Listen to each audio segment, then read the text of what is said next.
Hello, I'm Peter Hull. I'll be presenting today towards a non-discriminatory algorithm and selected data. This is joint work with David Arnold of UC San Diego and Will Dobbie of the Harvard Kennedy School, and I am currently at the University of Chicago.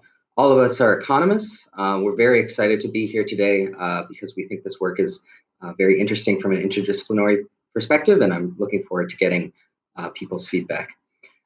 So I probably don't need to motivate this as much as I would in a normal talk here today, but the basic motivation is that algorithms increasingly guide many high-stakes decisions in many different settings, and this has in recent years contributed to growing concerns about algorithmic fairness, or in some cases, discrimination.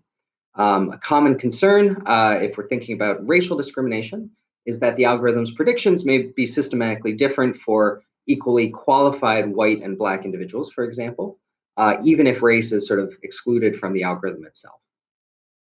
And so this is a common concern, and I'll sort of formalize that notion of fairness in a few slides.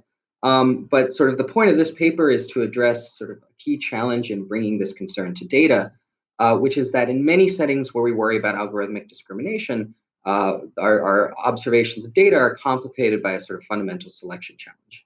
And that is that we want to measure discrimination by an individual's qualification for some treatment, but qualification is only revealed selectively under individuals who are sort of selected by some decision maker, or either a human or an existing algorithm. And so this can complicate both measuring discrimination and reducing it in different settings. So our contribution in this work is to show how this selection challenge can be overcome, at least in some settings, by leveraging the quasi-random assignment of individuals to different decision makers, sort of different rules for treatment. And so this is an instrumental variables approach for those who are familiar with that, and it's one in which we've been thinking about now for a while. So I'll first outline the problem, and then I'll show you sort of our solution in overview, and then we'll show you our application of this approach to the pretrial setting of New York City, where we address discrimination in a simple algorithmic risk score. And so again, many in this audience are probably already familiar with this setting and this idea, but just to give you a sense of the background here. So a risk score in the pretrial setting is an algorithmic score that's given to judges, which helps them decide who to release before trial. So here's an example from recent years in New York City. This is a very simple algorithm that just takes defendant observables, demographics, and sort of their criminal history, converts that in a very simple way here into a score. And that score is then given to a judge, and the judge may use that score potentially in different ways to decide whether or not to release the individual. Now, you might also be familiar with this now, I think, somewhat famous article from ProPublica in 2008, which really sort of thought about this setting in particular when thinking about algorithmic bias, and sort of launched a lot of the concerns. Sorry, 2016 is when this is from. Launched a lot of the concerns that we're now talking about today. And so what ProPublica found when they looked across different bail settings was that these types of risk scores tended to be systematically higher for Black defendants than for white defendants. Now, that's not dispositive of discrimination per se, because it may be that qualification is systematically different across different types of people. But it is suggestive that there is something potentially problematic with these risk scores where equally qualified individuals are receiving systematically different treatment. And so let's now switch gears and sort of formalize these ideas just to get to the meat of the paper quickly. So I'm going to formalize things by supposing we have some population of individuals which I'll index by I. And these individuals here are just of one of two races, white and Black. Obviously, this can be extended to different races and different protective characteristics. I'm going to assume, to keep things simple, that there's some measure of qualification, Y star, which is just a binary indicator for whether someone is qualified for a treatment. So in the bail context, Y star equals 1 might indicate that a defendant is eligible for pretrial release, in that Y star equals 1 would indicate that an individual is not eligible for pretrial release, in that she would engage in some sort of misconduct, either a failure to appear or some further criminal activity, if she were released. Y star equals 0 says that an individual is eligible for pretrial release, in that she has no pretrial misconduct potential. We're also going to observe a set of characteristics, such as an individual's demographics or perhaps their criminal record. That's going to be collected in a k-by-1 vector x. And our goal is to sort of map these x's by some algorithm or some prediction to predict qualification. And so you can think of a risk score here as approximating the CEF of Y star given x, the probability of pretrial misconduct given the things that we observe about an individual. Now, for today, let's think about our goal being to sort of construct an efficient but fair risk score in this setting. And so let's consider an algorithm which minimizes mean squared error subject to some fairness constraint. Okay, so something which I'm labeling here just as sort of a high-level discrimination equals 0 constraint. Now, to bring this idea to data, we're going to need to take a stand on what we think discrimination is and how we measure it. So here's one thing which we can do, which I'll run with today, but there's other potential ways we could define discrimination, of course, in this setting.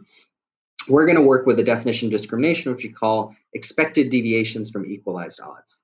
We're going to denote this by delta. What it's going to be is basically the average difference across races in the algorithm's predictions conditional on true misconduct potential y star. So each of these sort of conditional on y star things is sort of measuring deviations from equalized odds in the sense of sort of equally qualified individuals getting systematically different treatment.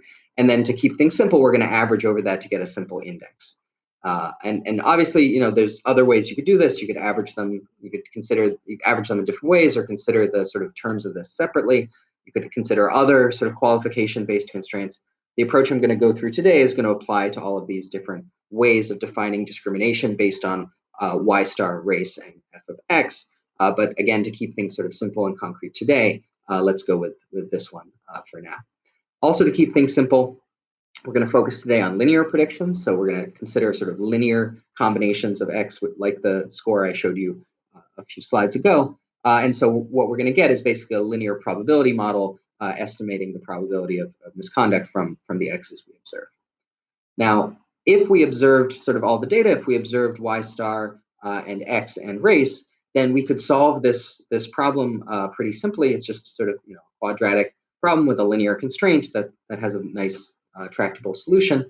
But the problem is that we don't observe all the data for everybody, and in particular, we don't observe qualification for some group of people.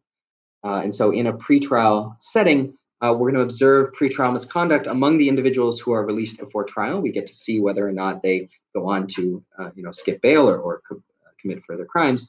But for the individuals that a judge detains and does not release before trial, we do not see their y star. They are by definition sort of unable to commit pretrial misconduct because they are detained. And so there's going to be a key sort of selection problem, and we think that those individuals are not sort of randomly chosen. The judge is sort of picking people that he or she thinks is most likely to have pretrial misconduct. That those are the people that they're detaining. So let's let DI indicate this sort of ability to observe qualification from release. So y star is observable when DI equals 1, and it's not when DI equals 0. So the basic point is that this is going to complicate measurement both of discrimination for any given algorithmic prediction, and it's going to complicate sort of solving this problem and finding the most efficient, constrained efficient prediction subject to whatever constraint we impose. So that's the key selection challenge that I think we're going to try and tackle here. It's a really practical challenge. We can debate different definitions of discrimination and sort of how we want to set up this problem, but at the end of the day, we're going to have to solve this kind of selection problem in settings like this, and I think this is sort of an important practical consideration which we hope to take on today. And so we're going to overcome selection by leveraging an institutional feature in the bail setting and in many other settings like it, in which we have sort of quasi-random or as good as random assignment of individuals I to a set of decision makers J. And these decision makers differ in their sort of treatment rules. So in the pretrial setting, we have individuals, defendants assigned to bail judges, J, and judges have sort of different ways of deciding whether or not to release people or not. Some are more lenient than others, some release a higher share of people than others.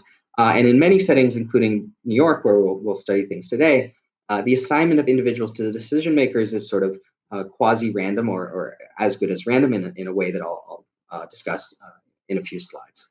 And so what we're going to show is how when you have a setting like this of sort of quasi-random assignment to decision makers, you can use that variation to overcome the selection challenge in the previous slide. And our solution here is going to proceed in 2 steps. So the first step is to simplify the problem and show that that selection challenge, which comes from, again, not seeing y star for each individual I, that reduces to a much sort of lower dimensional problem of estimating a set of moments. In particular, estimating 2 k by 1 vectors where K again is the number of covariates we observe, which basically capture the covariance of the second moment between the observables X and the unobserved qualification YI star. So we have one of these for white individuals, we have one of these for black individuals. What I claim and what we show in the paper is that when these two vectors are known, we can solve that problem in the previous slide. So that's the first step, is sort of reducing the sort of dimensionality of the problem. And then the second step is to show exactly how we can use the quasi-random variation to estimate this missing information, to estimate these two vectors. And the idea is to basically extrapolate the variation in the observed vectors we see across different decision makers to get a sort of selection corrected estimate of these vectors using basically an instrumental variables approach. So the key idea is that we don't need to measure individual qualification directly. We just need to selection correct sort of key moments of the data, and that's going to solve the kinds of problem I showed you before. So here's step one in one slide very quickly. There's some math here, and we don't have time to go through it in great detail. But suffice to say that discrimination here under our linearity assumption is going to be sort of the product of the coefficient vector beta, which we put on the different x's, and sort of this discrimination in X measure, which captures these racial disparities conditional on qualification in each of the components of the covariate vector X. And each of these sort of terms can be written in terms of estimable moments and these sort of key vectors, which I hinted at on the previous slide. Here's some examples of that. Again, I won't go into this in detail. You'll have to trust me for now that this is sort of the key missing moments of this measure. But so once I've convinced you of that, and sort of once I've convinced you that if we know these missing moments, we can measure discrimination for any algorithmic prediction parameterized by beta, then we can sort of solve the problem by finding the beta, which again sort of solves that problem subject to this constraint of this delta being 0. So the reason for that is that these moments also identify the unconstrained optimal solution, which is just OLS in this case, and that can be combined with this inner sort of term here to build the constrained optimal beta star just by simple sort of constrained least squares type of logic. Okay, so you'll have to sort of take my word on this, but hopefully it's fairly intuitive that this sort of covariance between the observables and the true qualification is really the missing data in this problem. Step two is that we actually want to estimate those things. And so the idea here, again, is that it's very easy to estimate the selected sort of covariance between X and Y star for each race among the individuals who are released before trial, DI. But we expect these to be sort of biased by the non-random decisions, DI. Judges aren't releasing a random sample of individuals. And so we want to sort of selection correct for this selected covariance vector. And so the idea here is that with multiple decision makers, J, which are sort of as good as randomly assigned to individuals, we can estimate multiple selected versions of this vector for different judges, say J, as well as the judge's treatment rates, so the probability that someone is released by that judge for each race or their leniency. And so the idea is that we can extrapolate that variation across decision makers to estimate the unselected moment vector. And in particular, we want to sort of extrapolate towards the individuals with higher release rates, with higher leniency, with higher probability of release, the idea being that they are sort of less selected. So we can fit a line or a curve through the variation in these selected moments we observe to try and extrapolate out to the unselected moment that we would observe if a judge were to release close to everybody. I'll show you some visualizations of that in slides. Formally, if you're familiar with it, this is an identification at infinity argument in the spirit of Heckman, 1990, from the economics literature, with many discrete instrumental variables. Okay, so that's all by way of sort of what we do. Let me show you actually how it plays out in the data. So we observe the universe of arraignments in New York City to test this out. This is a big sample of 500,000 cases, 300,000 defendants, and 250 different bail judges. We're going to look at discrimination, algorithmic discrimination for white individuals and black individuals. We're going to look at pretrial release, and our key measure of misconduct, again, is just going to be an indicator for failure to appear or rearrest prior to disposition. We can play around with different definitions of this as well. We get a rich set of case and defendant characteristics, including demographics, crime type, criminal history, and so on. I won't go into the details there today. And the key sort of variation here, again, if you're not familiar with it, this has been used a lot in the economics literature, particularly in recent years, is this idea that multiple bail judges serve at the same courthouse and potentially at the same time. And so that's going to generate assignment into which judge you get assigned to based on sort of who's available, who's next on the docket when you're arrested. Now, the judge schedules are going to be set by supervisors 4 weeks in advance. There's not a lot of scope for sort of manipulating the assignment here. And, there's a nice disconnect between the bail judge and sort of later judges. So the bail judge is sort of really only intended to learn about pretrial misconduct potential and release people based on that. They're not here to sort of establish guilt in whatever the individual is charged with.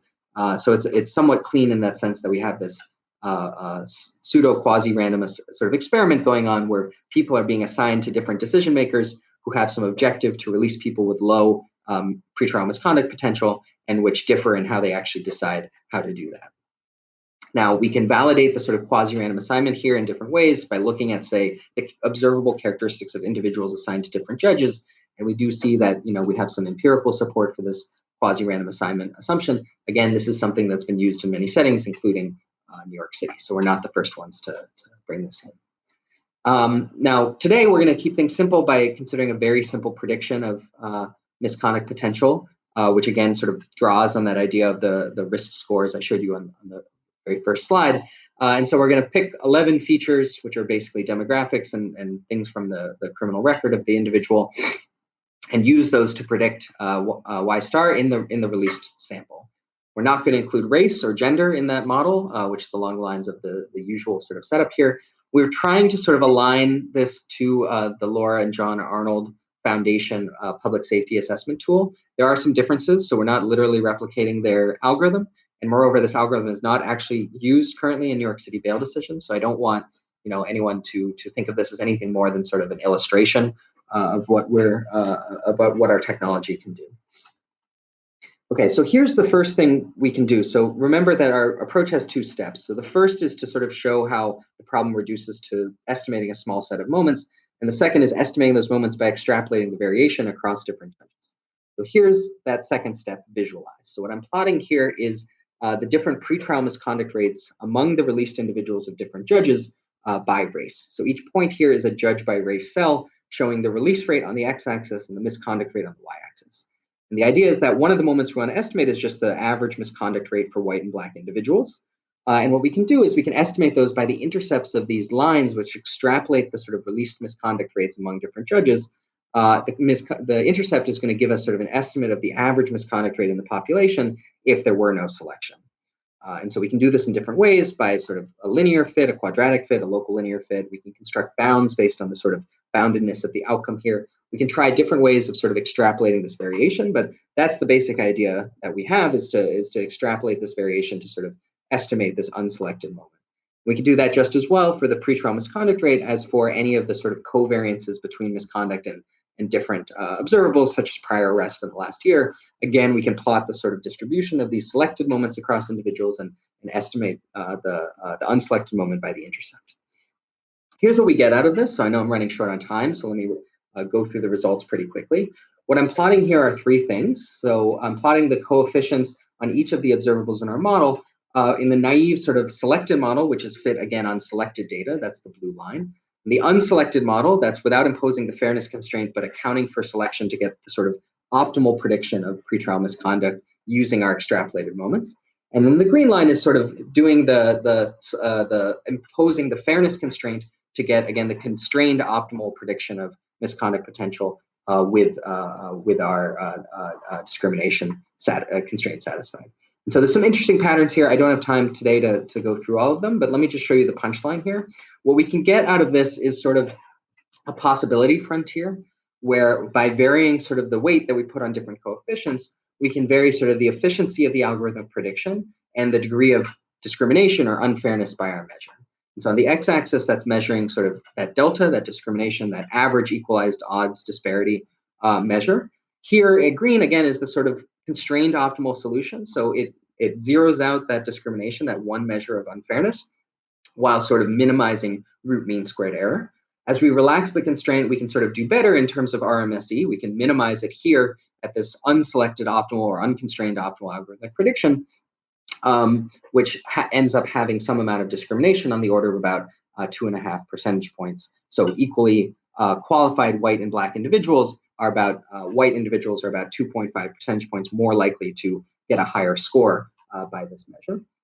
And so we can sort of trace out this frontier and consider different ways of trading off efficiency and fairness here. And then we can sort of compare that to where the selected algorithm is. So it's well off the frontier. It's less efficient as well as more unfair. So it's kind of interesting here that just sort of correcting for selection in the unconstrained problem reduces discrimination as well as sort of minimizes mean squared error. And then if we impose the constraint, we increase mean squared error and we sort of zero out discrimination, but we still are more efficient than the sort of selected model here. So it's kind of interesting here, I think, that selective labels sort of both creates a problem for efficiency and generates discrimination by this measure. Now, there's other things we can do, and again, I don't really have time. I'm already at 21 minutes, so let me just wrap up instead, and happy to have some time, more time for the discussion, which we'll have in June. Let me just say what we do. So we develop sort of new quasi-experimental tools from economics to impose qualification-based fairness constraints in selected data. And so there's effectively an extrapolation argument here, leveraging the as good as random assignment of individuals to different decision makers. I talked about our preferred or baseline measure of discrimination, this sort of equalized odds measure, but of course this could be adapted to any qualification-based fairness measure. Lots of different choices there with different trade-offs. We don't take a stand on that. We're more sort of showing how once you set up a problem like that, how you can use sort of as good as random assignment to bring that problem to data. And so this approach is very general, and we hope it's useful in different settings. So where we're thinking now is different settings where we can apply it to, such as job applications or lending decisions, or different settings where we worry about algorithmic discrimination, as well as sort of generalizing our approach in various ways. So that's the paper. Thanks very much for your time, and I'm looking forward to chatting about it with people in June.